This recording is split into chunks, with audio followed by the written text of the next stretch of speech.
සංගීත සීසන් 2 කතාවේ මහීගේ සංගීත කණ්ඩායමේ අනාගතය ගැන මං මතු කරන්න හදනවා මේ වීඩියෝ එකෙන්.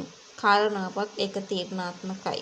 මහී, ඒ වගේම ලැම්බා, පොලා, දසුනි, ඒ වගේම තිසංක කියන මේ හැමෝම මේ මියුසික් ෆීල්ඩ් එකේ අලුත් ගමනක්, ලොකු ගමනක් යන්න මේ දේ අලුත් අවස්ථාවක් වෙන්න පුළුවන්ද කියන ඒ කතාව ගැන මං අද වීඩියෝ එක හරහා ඔයාලට මතක් කරන්න සූදානමක් තියාගෙන ඉන්නවා කියන ඒ කතාව ගැන තමයි අද විශේෂම කාරණාවක් විදියට මට මේ මොහොතේදී කතා කරන්න බලාපොරොත්තුවක් තියාගෙන ඉන්න අවස්ථාවක් ලැබෙන්නේ කියන කතාව ගැන තමයි මං ඔයාලට මතක් කරන්නේ.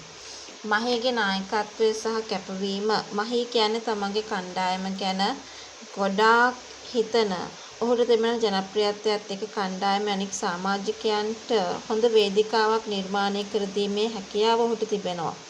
ඔවුන්ට ගොඩ යන්න තියෙන ලොකුම අවස්ථාව තමයි මහී සතුයේ අව්‍යාජ සංගීත හැකියාව.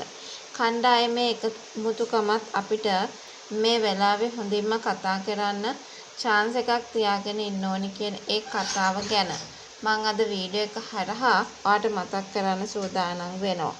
ඇත්තටම ඉතින් පොලා, ලැම්බර්ට් වැනි අත්දැකීම් බහුල අය කණ්ඩායමේ සිටීම ලොකු ශක්තියක් විදියට මට මේ වෙලාවේදී කතා කරන්න අවස්ථාවක් ලැබෙනවා කියන ඒ කාරණාව ගැන තමයි මම ඔයාලට මේ වෙලාවේදීත් මතක් කරන්න සූදානමක් තියාගෙන හිටියේ කියන ඒ කතාව ගැන අද වීඩියෝ එක හරහා අපිට කතා කරන්න පුළුවන්. ඉතින් අනිවාර්යයෙන්ම ලංකාවේ සංගීත ශාස්ත්‍රය තුළ තමන් අනන්‍යතාවය ගොඩනගා ගන්න කණ්ඩායමේ හැමෝටම පුළුවන් වෙනවා වගේම ඇත්තටම මේගොල්ලන්ගේ දියුණුවක් ඒ වේවි.